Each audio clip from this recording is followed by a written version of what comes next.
Welcome to history on wheel channels. So ரொம்ப நாள் கழிச்சு உங்களை மீட் பண்ணுறதுல ரொம்ப சந்தோஷப்படுறோம். இன்றைக்கி என்ன ஒரு முக்கியமான நியூஸ் அப்படின்னு பார்த்தீங்கன்னா, ஸோ நம்ம சேனலில் வந்து பார்த்திங்கன்னா 500 சப்ஸ்கிரைபர்ஸ் ரீச் பண்ணிட்டோம்.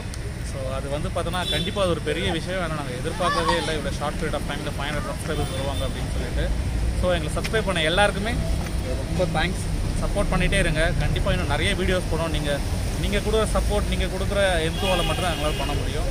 So keep on supporting. இன்னும் நிறைய வீடியோஸ் நாங்கள் பண்ணோம். இந்த லாக்டவுனில் எங்களால் நிறைய இடத்துக்கு போக முடியல, அது ரெஸ்ட்ரிக்ஷன்ஸால. ஸோ கண்டிப்பாக இந்த லாக்டவுன் முடிஞ்சு நெக்ஸ்ட் இயர்ஸ் வந்து நிறைய வீடியோஸ் போடான்னு பிளான் பண்ணிகிட்ருக்கோம். ஸோ சப்போஸ் நீங்கள் ஏதாவது ஒரு இடத்துக்கு வந்து பார்த்தா இதை சம்மந்தமாக போன வீடியோஸ் பண்ணோன்னா இந்த வீடியோஸ் கீழே கமெண்ட் பண்ணுங்கள். ஸோ கண்டிப்பாக அந்த இடத்துக்கு போய் அது சம்மந்தமான வீடியோவை நாங்கள் கண்டிப்பாக உங்களுக்காக போஸ்ட் பண்ணுறோம். So keep supporting. தேங்க்யூ. சீன பெருஞ்சுவர், தி கிரேட் வால் ஆஃப் சைனா எல்லாத்துக்கும் தெரிஞ்சிருக்கும். அதோட நோக்கம் என்னென்னு பார்த்தீங்கன்னா, எதிரிகளோட படையெடுப்பை தடுக்கிறதுக்கும் நாடோடி குழுக்கள் உள்ளே வராமல் இருக்கிறதுக்கும் தான் அதை கட்டினாங்க. அதே மாதிரி நம்ம மெட்ராஸை சுற்றி, அதாவது தற்போதைய சென்னையை சுற்றி ஆங்கிலேய கிழக்கிந்திய கம்பெனி ஒரு மதில் சுவர் கட்டியிருந்தாங்க. இப்போ நீங்கள் பார்த்துட்ருக்கிறது நம்ம மெட்ராஸோட பழைய வரைபடம். ஜார்ஜ் கோட்டையில் ஆரம்பித்து வட சென்னை முழுவதும் அந்த மதில் சுவர் கட்டப்பட்டிருக்கு.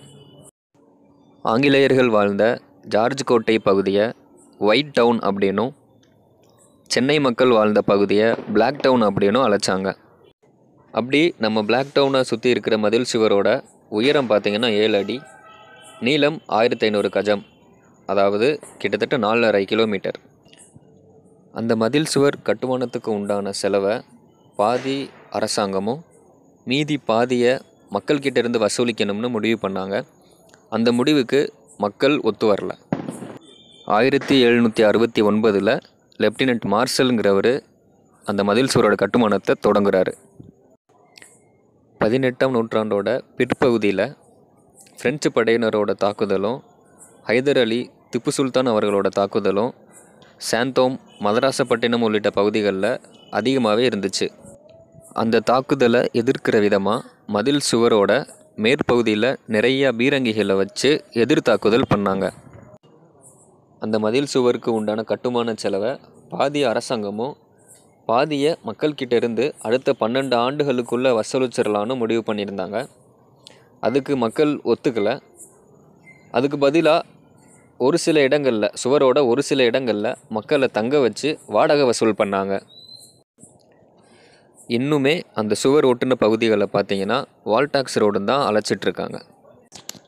அந்த மதில் சுவரில் மொத்தம் 6 கேட் இருந்தது. இன்றைக்கும் பார்த்தீங்கன்னா அதில் ஒரு கேட் இருந்த பகுதியை எலிஃபண்ட் கேட்டுன்னு வட சென்னையில் சொல்லுவாங்க. அதுக்கப்புறம் 19ஆம் நூற்றாண்டில் இந்திய பெருநிலம் முழுவதும் அவங்க ஆதிக்கம் செலுத்தினதுனால இந்த மதில் சுவரோட தேவை இல்லாமல் போயிடுச்சு. அதுக்கப்புறம் அவங்களே இதை இடிச்சிட்டாங்க.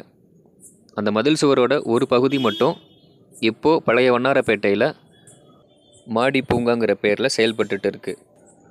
இப்போது பாரதி கலைக்கல்லூரி இருக்கிற இடத்துல தான் அப்போதைய சிறைச்சாலை இருந்தது. தூக்கு தண்டனை கைதிகளை தூக்கில் ஏற்றுற தூக்கு மேடையும் இருந்திருக்கு. இன்னும் அந்த ரோடை ஓல்டு ஜெயில் ரோடுன்னு சொல்கிறாங்க. இந்த வரலாற்று சிறப்புமிக்க இடத்த எல்லோரும் வந்து பார்க்கணுன்னு ஹிஸ்ட்ரி ஆன் வீல்ஸ் சேனல் மூலமாக நாங்கள் கேட்டுக்கிறோம். அடுத்து ஒரு நல்ல வரலாறு சம்பந்தமான காணொலியோடு உங்களை சந்திக்கிறோம். நன்றி.